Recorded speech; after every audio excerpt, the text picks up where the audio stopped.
नमस्कार आप सभी को। आज हम लोग पढ़ेंगे सॉइल ऑर्डर के बारे में। तो अभी तक सॉइल साइंस के जो सेशन है उसमें हम लोगों ने रॉक के बारे में देख लिया था, सॉइल प्रोफाइल के बारे में देख लिया था, वेदरिंग, सारे वेदरिंग के कॉन्सेप्ट, सॉइल फॉर्मिंग फैक्टर के बारे में डिस्कस किया और जो बहुत महत्वपूर्ण एक टॉपिक था टाइप्स ऑफ सॉइल वो देखा। आफ्टर दैट हम लोगों ने सॉइल इरोजन के बारे में पढ़ा और आज एक बहुत इंपॉर्टेंट टॉपिक डिस्कस करेंगे, सॉइल ऑर्डर। ठीक है, तो चलिए स्टार्ट करते हैं सॉइल ऑर्डर। जैसा कि आप सभी लोगों को पता है कि जो सॉइल ऑर्डर है वो कितने हैं? 12। याद रहेगा, टोटल सॉइल ऑर्डर कितने हैं? 12। एकदम इसको याद रखिएगा, ये एग्जाम के पॉइंट ऑफ व्यू से काफ़ी इंपॉर्टेंट है। टोटल 12 ऑर्डर होते हैं। अब कंफ्यूजन ये होता है कि इसको याद कैसे करें। तो याद इसको ऐसे रखना है कि एक घर है, ठीक है, एक घर है जहाँ पे लोग हमेशा आते जाते रहते हैं। ठीक है, याद रहेगा, एक ऐसा घर जहाँ पे हमेशा लोग आवागमन करते रहते हैं। अगर आपको ये कॉन्सेप्ट के लिए है याद, तो आप पूरे 12 ऑर्डर को क्लियरली आप समझ पाएंगे। आवागमन, एक ऐसा घर जहाँ पे आवागमन हो रहा है, आवागामी हाउस। ए फोर क्या हो गया? अल्फीसोल। भी फोर क्या हो गया? वर्टिसोल। ए फोर फिर क्या हो गया? एंडीसोल। जी फोर क्या हो गया? जेलीसोल। उसके बाद एक और ए आता है जो बहुत ही महत्वपूर्ण है, दैट इज एरिडीसोल। ठीक, एम फोर क्या हो गया? मोलिसोल। याद रहेगा। आई फोर क्या? I four inceptisol. H four सभी को पता है, histosol. O four oxisol. U four ultisol. S four spodosol और ई फोर एंटीसोल। ठीक है, याद रहेगा। तो टोटल अगर कैसे याद रखेंगे, तो दो तरीका मैं आपको बता रहा हूँ। एक तो ऐसा याद रखिएगा कि ये जो सॉइल का जो 12 ऑर्डर है, ठीक है, तो उसको कैसे याद करेंगे, तो एक ऐसा घर है जहाँ पे हमेशा लोग आते जाते रहते हैं, दैट इज आवागमन वाला जो घर है। तो आवागामी हाउस याद रखिएगा। उसमें 3 ए होता है। एक तरफ लिखिएगा ए, अल्फीसोल, एंडीसोल, एरिडीसोल। हमारा ए अल्फाबेट में ए पहले आता है, तो ऐसे लिखिएगा, जैसे आवागामी हाउस लिख लीजिएगा और नीचे लिखिएगा इसमें कितने ए हैं, इसमें टोटल लिख लीजिएगा ए कितने हैं? 3। ठीक है, फिर बोल पूछेगा कि उसके बाद ए के बाद बी है, तो बी से कुछ नहीं, आवागामी हाउस में बी नहीं है, सी नहीं है, डी नहीं है। तो अब आप लोग याद रखिएगा ई, ई कितने हैं? एक, एंटीसोल। जी, ई के बाद एफ से कुछ नहीं है, जी, जी से क्या है? तो जेलीसोल। याद रहेगा। एच से क्या है? हिस्टोसोल। आई से क्या है? इंसेप्टिसोल। अल्फाबेट का सीरीज है, एम से भी एक आएगा, एमोलिसोल। ओ से ऑक्जीसोल। एस से स्पोडोसोल और यू से अल्टीसोल और भी से वर्टिसोल। तो हम लोग क्या देखें कि जो ए बी सी डी जब हम लोग पढ़ते हैं अल्फाबेट में, तो ए से 3 आएगा, अल्फी, एनडी और एरिडी। ई से सिर्फ एक आएगा, एंटीसोल। जी से आएगा जेलीसोल। एच से आएगा हिस्टोसोल। याद रहेगा। अब देखिए, थोड़ा थोड़ा जो जो क्वेश्चन पूछे जाते हैं सभी ऑर्डर से, उसके बारे में हम हल्का समय थोड़ा सा डिस्कस करूंगा। अब उसमें सबसे इंपॉर्टेंट आता है, जैसे ए से स्टार्ट करेंगे। एक होता है एरिडीसोल, जैसे नाम से ही समझ में आ रहा है, पूछेगा कि कौन सा ऐसा सॉइल का ऑर्डर है। हाँ, उसके जानने के पहले एक चीज और जानिए कि जो इनिशियल जो सॉइल ऑर्डर थे वो टोटल 10 थे, दो नए हैं, दो ऑर्डर नए हैं। हम आगे देखेंगे कौन सा ऑर्डर नया है। ठीक है, तो टोटल 12 ऑर्डर है, जिसमें अगर पूछे कि पहले कितने ऑर्डर थे? 10। और रिसेंटली कितने बने? तो 2 ऑर्डर। याद रहेगा। एरिडीसोल पहले याद रखिएगा, एरिडीसोल, एरिड रीजन। एरिडीसोल किससे समझ में आ रहा है? एरिड, यानी कि वाटर की स्कार्सिटी हो गया। बाकी आप सारा जब भी मेरा सॉइल साइंस का आप लेक्चर देखेंगे, आपको सारी चीजें क्लियर हो जाएगी कि एरिडीसोल में क्या क्या कॉन्सेप्ट है, क्या चीजें हो सकता है, किस तरह का वेजिटेशन हो सकता है। बस अब यही याद रखिएगा कि जहाँ पे वाटर की कमी हो, जहाँ पे वाटर स्कैर्स हो, वहां पे किस तरह का सॉइल ऑर्डर होगा? एरिडीसोल। सवाल उठता है कि दूसरा जो मोस्ट इंपॉर्टेंट है, वर्टिसोल। देखिए, वर्टिसोल जो है ना, इसका मतलब होता है इनवर्ट सॉइल, यानी मिट्टी का पलटन, मिट्टी पलटना। अब आपके मन में सवाल आएगा कि इस तरह की क्वालिटी किसमें था, तो हम लोग अभी अगले नेक्स्ट क्लास में डिस्कस करेंगे मोंट मोरिलोनाइट के बारे में। तो होता क्या है कि जो काली मिट्टी होती है उसमें मोंट मोरिलोनाइट पाया जाता है, और ये एक सेल्फ इरिगेटेड सॉइल होता है। मतलब ये क्या करता है कि स्वतः जुताई वाली है। इसमें पिछले क्लास में भी हमने डिस्कस किए थे। तो इसमें क्या होता है, टाइप्स ऑफ सॉइल में, ब्लैक सॉइल में हम लोग डिस्कस किए थे कि किस तरह से ये इन्वर्जन होता है।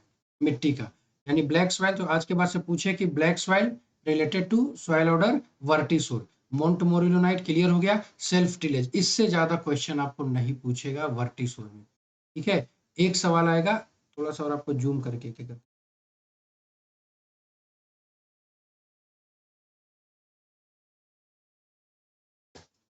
दिख रहा है आपको? ठीक है,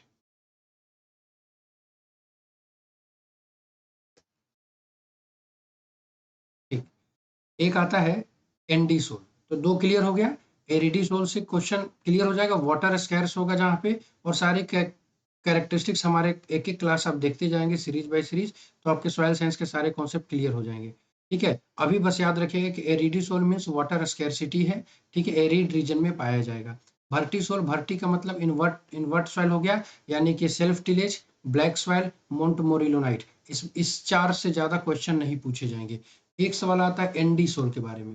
देखिए, यही एजी, जो एजी है ना, एंडीसोल और जेलीसोल, यही दोनों पूछता है कि न्यू ऑर्डर कौन है, एंडीसोल है और जेलीसोल, ठीक है। तो ये दोनों न्यू ऑर्डर है। मैंने पहले ही बोला था कि टोटल पहले 10 ऑर्डर थे और बाद में एंडीसोल और जेलीसोल आया था। एंडीसोल जहां भी वोल्केनिक इरप्शन वाला डिस्कशन हो, क्या लगाएंगे, एंडीसोल, ठीक है। इसकी एक खास बात है एंडीसोल की, ये फॉस्फोरस रिच ऑर्डर है, क्योंकि यहाँ पे क्या, जो मिनरल्स है, रॉक फॉस्फेट की अधिकता होती है। तो क्वेश्चन सवाल पूछेगा, बहुत सारे ऑब्जेक्टिव बनते हैं इसे, कि कौन सा ऐसा सॉइल ऑर्डर है जिसमें रॉक फॉस्फेट की अवेलेबिलिटी ज्यादा होती है। ऑब्वियस सी बात है एंडीसोल, यानी कि फास्फोरस रिच ऑर्डर कौन है, एंडीसोल। कौन न्यू ऑर्डर है, एंडीसोल। वोल्केनिक इरप्शन किसमें होगा, एंडीसोल। एक और होता है जेलीसोल, नाम से ही समझ में आ रहा है, जेलीसोल का मतलब कूल क्लाइमेट, ठीक है। जैसे हम लोग पीडोटर्बेशन पढ़ते हैं ना, मिक्सिंग, यहाँ पे क्रायोटर्बेशन होता है, सॉइल की मिक्सिंग होती है पर आइस के साथ। और ये ग्रीक, ठीक है, ये जेली सोल के एक सवाल और पूछता है। नॉर्मली क्या है कि ज्यादातर क्या होता है कि लैटिन वर्ड से ही होते हैं, बट पूछ ले कि कौन सा ऐसा है ग्रीक वर्ड से, कौन कौन है, ये भी देख लीजिएगा। जेली सोल क्या है, ग्रीक वर्ड से। फिर एक आता है अल्फी सोल, अल्फी सोल, मोली सोल और अल्टी सोल।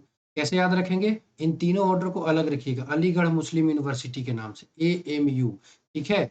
और तीनों में एक साइड लिखिएगा बेस सेचुरेशन, क्या लिखेंगे आप लोग, बेस सेचुरेशन। तो जब ऐसे लिखिएगा, अगर बेस सेचुरेशन 35 से 50 के बीच में हो, क्या होगा, अल्फीसोल। और अगर बेस सेचुरेशन 50 से ज्यादा हो तो क्या होगा, मॉलीसोल। और अगर बेस सेचुरेशन 35 से कम है तो क्या होगा, अल्टीसोल। क्लियर हो गया। अल्फीसोल से एक सवाल पूछता है कि कौन सा ऐसा सॉइल है, कौन सा ऐसा सॉइल ऑर्डर है जिसमें क्रस्टिंग प्रॉब्लम होती है, क्रस्ट फॉर्मेशन होता है। क्या जवाब देंगे, अल्फीसोल, ठीक है। मॉलीसोल से एक और सवाल है। अच्छा, सवाल पूछता है कि तीनों में, तीनों ऑप्शन दे देगा, बोलेगा कि कौन ज्यादा फर्टाइल है, तो जिसका बेस सेचुरेशन ज्यादा, उसका फर्टिलिटी ज्यादा। तो आप देखेंगे कि मॉलीसोल में बेस सेचुरेशन बहुत ज्यादा होता है। एक और सवाल पूछता है इंसेप्टीसोल, कि कौन यंग सॉइल है, बिगिनिंग, तो ये क्या होगा, इंसेप्टीसोल। हिस्टोसोल बताने की जरूरत नहीं, हिस्टोसोल मीन्स ऑर्गेनिक, इसमें ऑर्गेनिक मैटर 20% से ज्यादा होता है, ये मोस्ट इंपॉर्टेंट क्वेश्चन है, ठीक है। और एक होता है ऑक्जीसोल, सवाल पूछे कि सबसे ज्यादा वेदरिंग किस में होता है, क्या बताएंगे, ऑक्जीसोल। ये सारे ऑब्जेक्टिव मैं आपको डिस्कस कर रहा हूँ। एक और सवाल होता है स्पोडोप्सोल। देखिए, स्पोडोप्सोल में क्या होता है कि मैंने पहले ही बताया था कि सेस पी ऑक्साइड जब हम लोग डिस्कस किए थे पिछले क्लास में, एक होता है लेटराइजेशन और एक क्या होता है, एक पोर्टजोलाइजेशन। तो यहाँ पे क्या होता है कि लेटराइजेशन में क्या होता है कि जो सेस पी ऑक्साइड है, ये ऊपर रह जाता है, ठीक है। और जो, तो यानी कि बोल सकते हैं कि स्पोडोप्सोल वाला जो ऑर्डर हो कौन से सॉइल में होगा, तो पॉडजोर सॉइल में होगा। ये सारा आपको कॉन्सेप्ट पिछले क्लास से टैली करना पड़ेगा। और एक होता है एंटीसोल। अगर सवाल पूछे कि रिसेंटली फॉर्म्ड ऑर्डर, देखिए कंफ्यूज मत होइएगा, एक पूछता है कि नया ऑर्डर पूछे, कि जैसे नया नामकरण हो गया, नया ऑर्डर खोजा गया, तो एंडीसोल जेलीसोल। एक सवाल पूछता है रिसेंट फॉर्म्ड ऑर्डर, तो यहाँ पे आप एंटीसोल लगाएंगे, ठीक है। एक चीज मैं देख रहा हूँ कि EIV जहां जहां यंग बना है, जहां जहां यंग सॉइल है, जहां जहां रिसेंटली फॉर्म है, वहां पे प्रोफाइल इनकम्प्लीट है। एक सवाल और बनता है कि इंडिया में सबसे ज्यादा कौन है, इंसेप्टीसोल, ठीक है, और वर्ल्ड में एंटीसोल। ये मोस्ट इंपॉर्टेंट है। चलिए, ये आपको एक मैंने एक ब्रीफ किया, ताकि अब इसमें बहुत ज़्यादा डिस्कशन करने की चीज़ नहीं है, क्योंकि मेरा जो सीरीज है क्लास बाय क्लास, तो अगर आप सारे क्लास को सिस्टमेटिक देखेंगे तो आपको सारी चीज़ें क्लियर हो जाएगी। इसमें आज आपको क्या करना है इस क्लास में कि आपको सारे ऑर्डर को याद कर लेना है। क्या-क्या सवाल बनेगा, जैसे मान लीजिए पूछ ले कि ब्लैक सॉइल, तो क्या जवाब देंगे? भर्टिसोल। याद करने का सवाल तरीका मैंने बता दिया कि अ एक ऐसा घर जहाँ पे लोग आते-जाते रहते, आवागमन हाउस। तो वहाँ पे 12 ऑर्डर याद हो गया। अब उसमें एरिडीसोल में क्या क्या लिखेंगे? एरिड मतलब वाटर की स्कार्सिटी। इससे ज़्यादा क्वेश्चन नहीं बनेगा। वर्टिसोल से क्वेश्चन पूछेगा कि इन्वर्ट सॉइल पूछ सकता है, ब्लैक सॉइल पूछ सकता है, सेल्फ टिलेज वाला पूछ सकता है, तो वर्टिसोल। ठीक है? 2 नए ऑर्डर कौन-कौन से ऐड हुए हैं? तो एंडीसोल और जेलीसोल। लेकिन अगर रिसेंटली फॉर्म्ड ऑर्डर पूछे तो कन्फ्यूज़ मत होइएगा, उसका जवाब होगा एंटीसोल। ठीक है? चलिए, तो ये बेसिक सी चीज़ें थी जो आप लोगों को सॉइल ऑर्डर में इतना आप लोग को याद रखना है। ठीक है? चलिए, अब हम लोग इसके जो पीडीएफ नोट्स हैं, आप लोगों को टेलीग्राम पे अवेलेबल करा देंगे। और इस नेक्स्ट क्लास हम लोग करेंगे सॉइल मिनरल के बारे में पढ़ेंगे, और एक क्लास पढ़ेंगे सॉइल के क्लासिफिकेशन। तो हमारी सारी चीज़ें क्लियर हो जाएगी। फिर हम लोग सॉइल फिजिक्स से स्टार्ट करेंगे, जिसमें हम लोग सॉइल के टेक्सचर को देखेंगे, सॉइल के स्ट्रक्चर को देखेंगे, और उसके बाद सॉइल कंसिस्टेंसी को देखेंगे, जिसमें एटरबर्ग लिमिट के बारे में पढ़ेंगे। बहुत सारे भी डिस्कशन होगा क्लासेस में।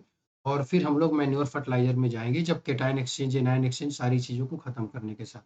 इसके साथ ही साथ अ, जो हमारे साथ जुड़े हुए हैं, उनका एक रिक्वेस्ट था कि जो नेक्स्ट मंथ में जो ब्लॉक एग्रीकल्चर ऑफिसर और जो सब डिविजनल एग्रीकल्चर ऑफिसर की जो वैकेंसी थी, उसका इंटरव्यू शेड्यूल है रिजल्ट के बाद। उसके लिए कैसे क्या पढ़ना है, क्या नहीं पढ़ना है, तो ये हम लोग नेक्स्ट क्लास से एक सेशन इसका भी हम लोग स्टार्ट करेंगे कि how to clear interview of BAO and SDO. ठीक है? चलिए, तो आप लोग इसको क्लास के साथ-साथ रिवीजन करते चलिए, और हम उम्मीद करते हैं कि सॉइल साइंस के सारे लेक्चर को देखने के बाद आप एग्रीकल्चर रिलेटेड कोई भी एग्ज़ाम को कंप्लीट कर लेंगे। ठीक है? चलिए, थैंक यू।